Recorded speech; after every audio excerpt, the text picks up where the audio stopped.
History is written by the conquerors. We all know this. How in the world does this apply to any kind of spirituality or non duality or native wisdom? Well, it applies a lot because you and I and all the people on this planet are the result of the history that's happened, everything that our ancestors have done. But more important than that, our entire worldview has been created by this society that has been built through these, couple thousand years of conquering nations. When you read native wisdom, they're always talking about the conquering people. And many of us watching this video, or many of us studying non-duality and stuff, that's us. We are these conquering people.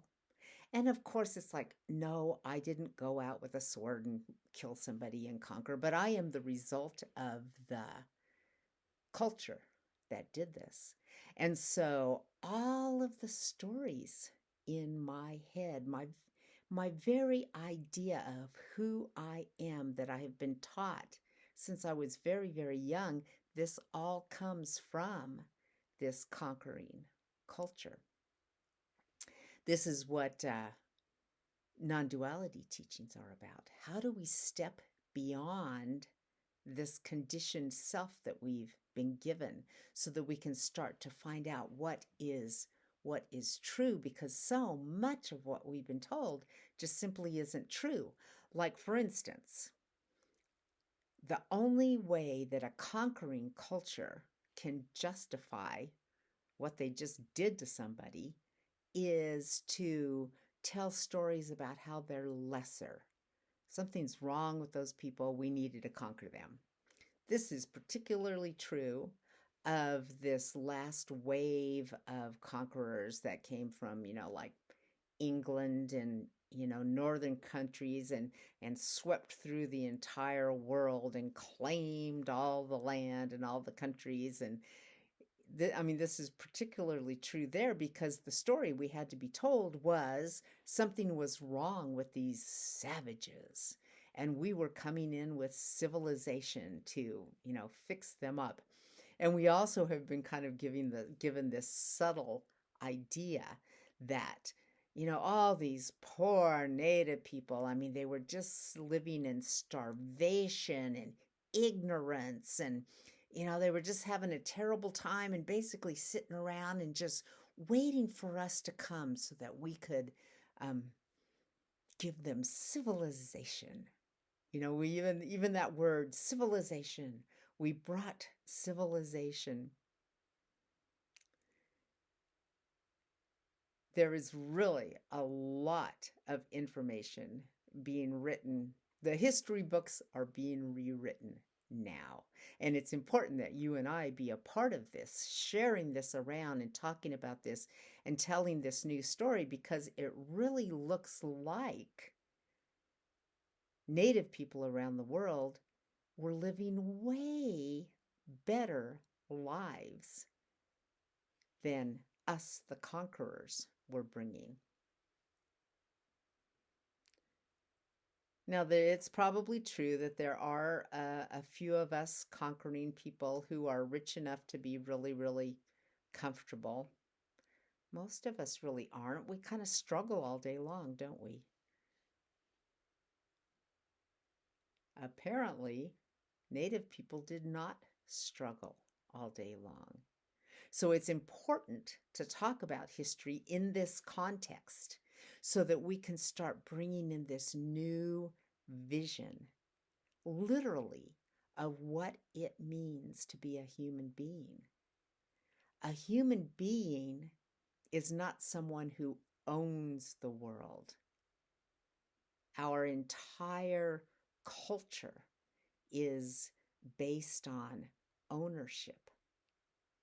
And this is so deep in our minds. And it causes this insane division between us and everything. In order to be able to come in and conquer and divide, we had to decide that there was an other and there's us. You would never run out and conquer, yourself, stab yourself in the heart. So you had to actually believe that things were separate. And as far as like land is concerned, how can you own something that's as alive and as aware as you? I mean, we really know this as far as slaves were concerned, right? You had to really, really believe that the people that you were enslaving were somehow lesser and separate from you. So the separation is so deep in our consciousness and the stories in our consciousness that we really, really need to dive in and rewrite them. So the first things we need to do, and what Native people are starting to come and tell us, is that for hundreds of thousands of years, human beings were living really nice lives. They were comfortable, they were happy, they didn't have to work really hard. There wasn't constant war. They weren't consumed with disease. They weren't sitting around and starving.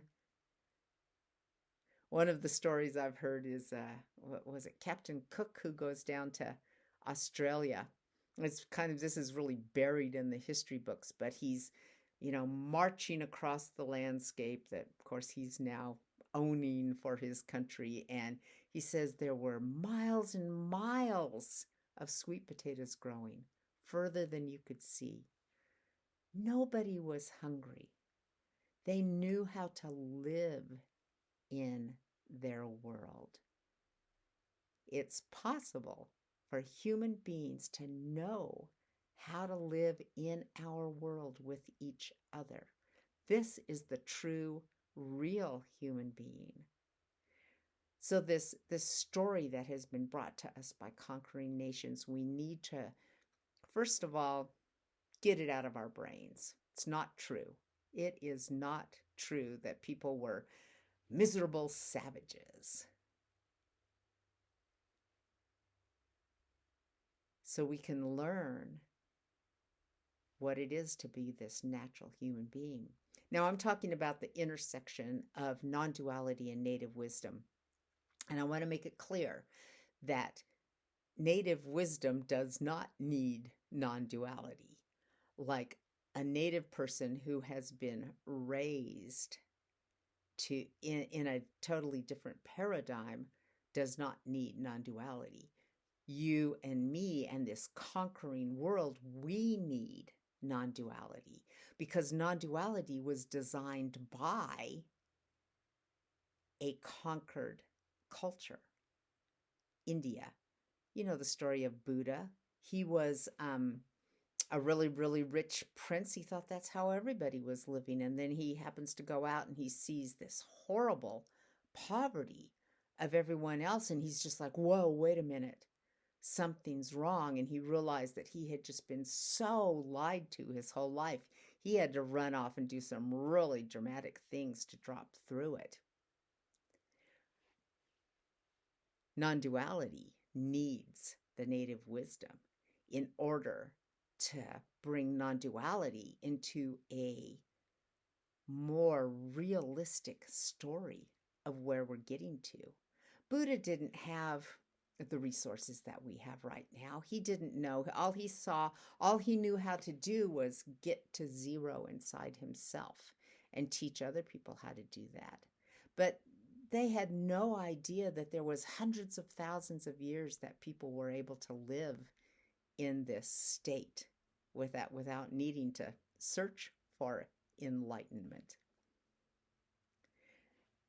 So once we add native wisdom into the search for enlightenment, we totally change what it is we're doing, and I'm hoping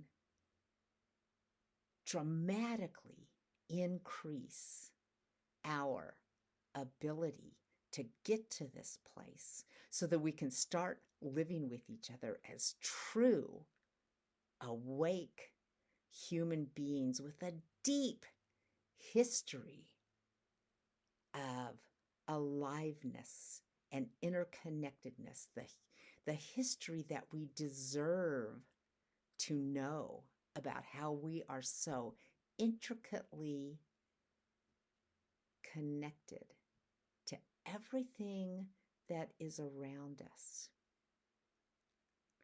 Non-duality tip: the only thing that has any separation at all is our conditionings.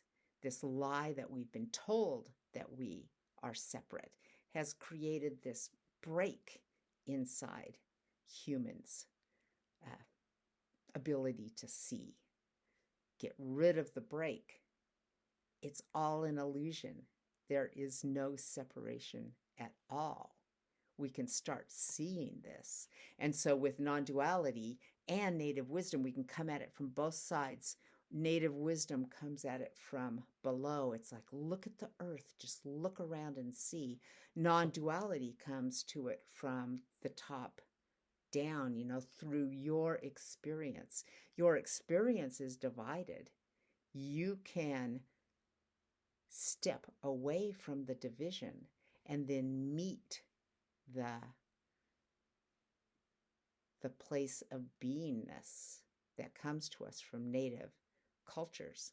And then when we have this full picture, we can start moving forward numerous people, rather than just, one little enlightened guy here and one little enlightened guy there, and the rest of us bowing down to the guru.